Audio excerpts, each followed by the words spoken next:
मानसी, माझं गरम पाणी कुठे आहे? सासूबाई असं मोठ्याने ओरडलं. स्वयंपाकघरातून धावतच येत मानसी म्हणाली, आई, आता आम्ही गॅसवर दूध तापवत ठेवलं आहे, त्यामुळे तुम्हाला मी गरम पाणी देऊ शकले नाही.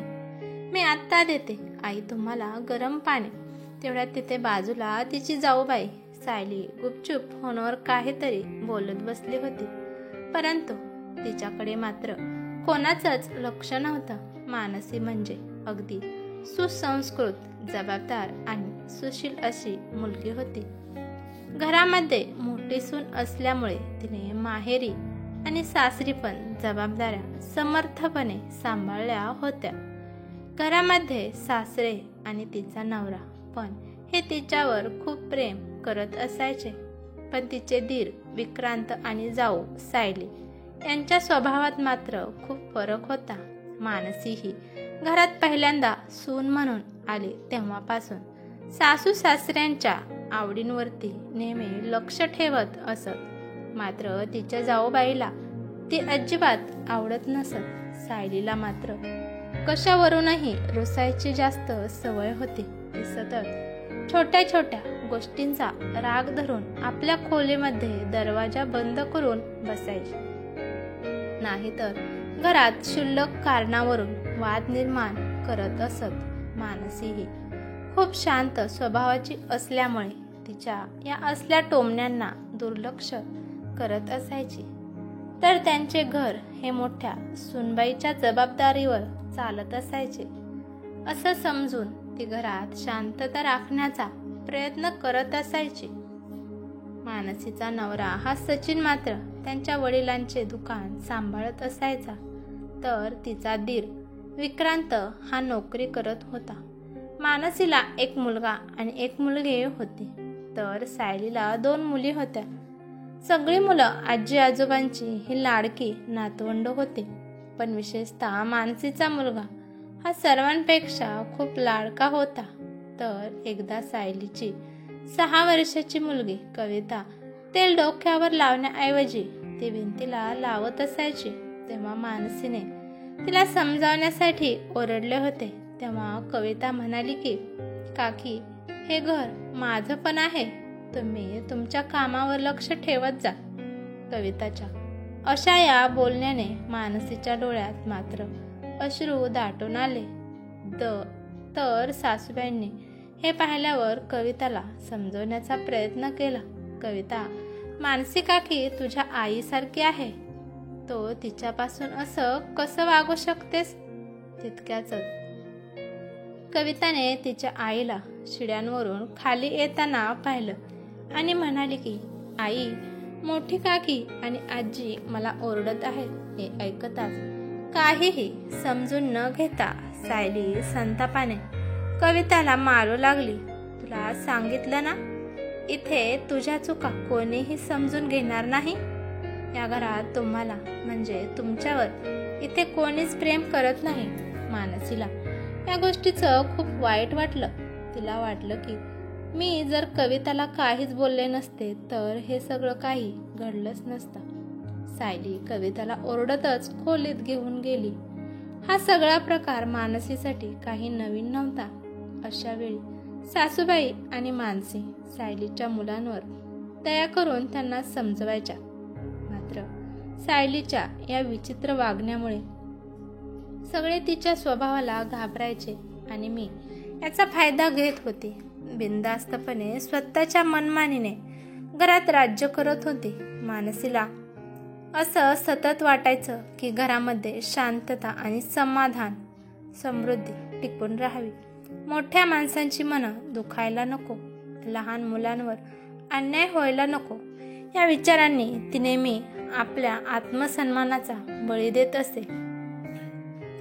कविता अंगणात घराबाहेर खेळत होती, परंतु सायलीने दिलेल्या सूचनेप्रमाणे ती मानसी आणि तिच्या मुलांसोबत बोलणं टाळत होती. मानसीची मुलं सोहम आणि श्रावणी आता मोठे झाले होते. कविताच्या अशा तिरस्कारपूर्ण वागण्याने त्यांना काहीच फरक पडत नसत. त्यांनी पण त्याच्यापासून अंतर राखले. एक दिवशी पुन्हा कविताने दरवाजा जोरात बंद केला मानसीच्या तोंडून आपसुकपणे निघाले. बाळा जरा हळू. त्यावर कविता म्हणाली, माझ्या खोलीचा दरवाजा आहे, मला जसा हवा तसा मी बंद करू शकते. या उत्तरानंतर मानसीने कविताशी बोलणं आता पूर्णपणे थांबवलं. घरातील वातावरण काही वर्ष असंच चालत राहिलं होतं, परंतु या सगळ्या गोष्टीमुळे मानसीचा जीव मात्र आता गुदमरायला झाला होता. मानसीची मुलं सोहम आणि श्रावणी मात्र आता समजूतदार झाले होते. ते आपल्या काका काकींना मात्र वरवरचा आदर देत असत, कारण त्यांनी आपल्या डोळ्यासमोर आपल्या आईचा अपमान होत असलेला पाहिलं होतं. सचिन आणि विक्रांत हे बायकांच्या भांडणामध्ये काहीच हस्तक्षेप करत नसत, कारण त्यांना असं वाटायचं की बायकांनी स्वतःचं सांभाळावं, कारण ते बायकांच्या भांडणामध्ये पडले तर घरामधील एकता तुटू शकते. मात्र या निष्काळजीपणामुळे सायलीचा स्वभाव मात्र दिवसेंदिवस वाढतच चालला होता. तर आजही सायलीने घरामध्ये कोणत्या तरी कारणावरून तोंड फुगवलं होतं आणि दुसरीकडे मानसी तिच्या कपड्यांना प्रेस करत होती. सायलीच्या चेहऱ्यावर राग हा स्पष्टपणे दिसत होता. मानसीला तिचा मुलगा म्हणाला, आई काय झालं, आज मूड खूप खराब आहे का? यावर श्रावणी स्पष्टपणे म्हणाली, दादा या घरात दुसऱ्यांचा मूड बिघडवायचा विशेष अधिकार फक्त आपल्या सायली काकीकडेच आहे आणि आपली आई तर आपला आत्मसन्मान पायदळी तुडवून सायली काकीला शांत करायला निघाली असेल. श्रावणीच्या या बोलण्याने मात्र मानसीला टोमणा बसला. मानसी म्हणाली, काय करू श्रावणी, तूच सांग मला. आता यावर दुसरा कोणता मार्ग आहे का?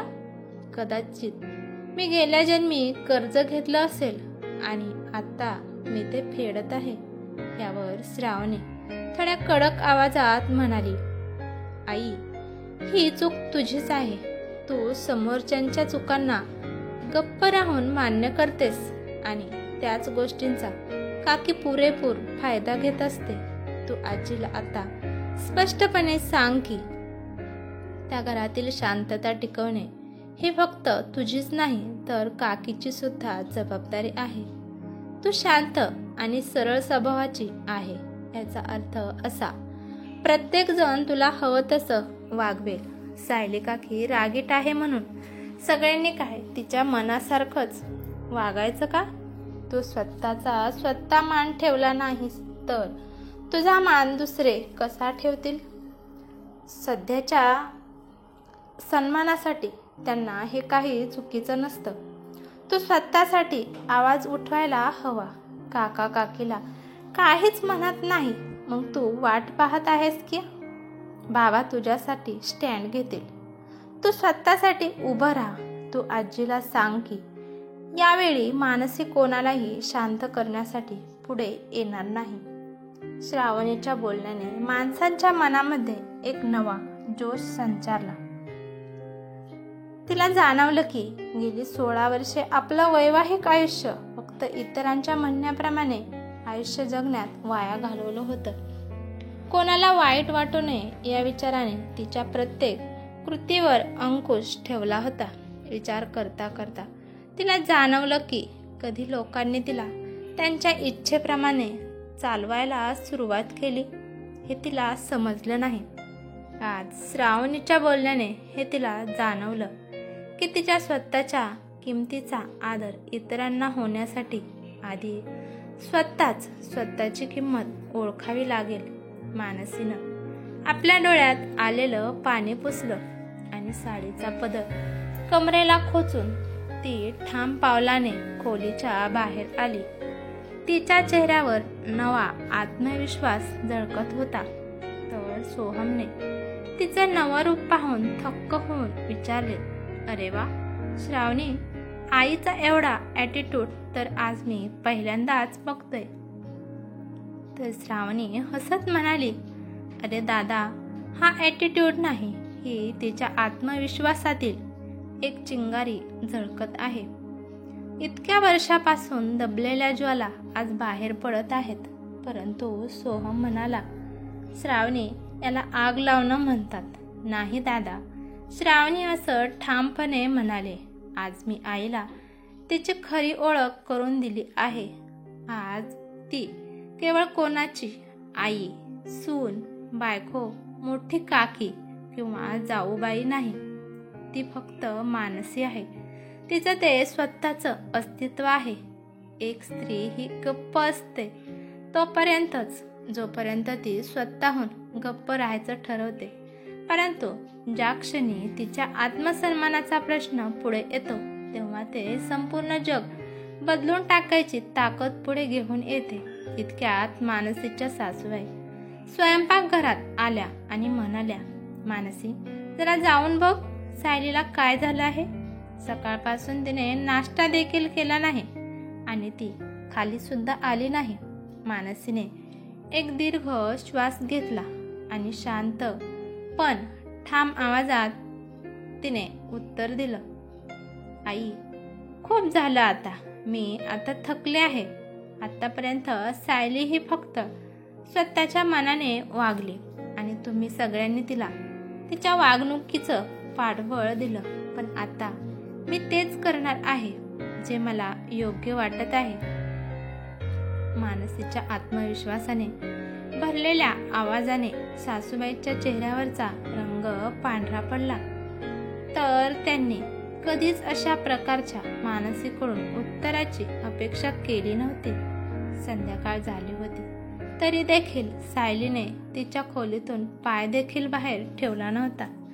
या सगळ्या प्रसंगात दोन स्त्रिया एकमेकींसमोर उभ्या होत्या. एकीच्या अभिमानाचा सामना तर दुसरीच्या आत्मसन्मानासाठी चालला होता.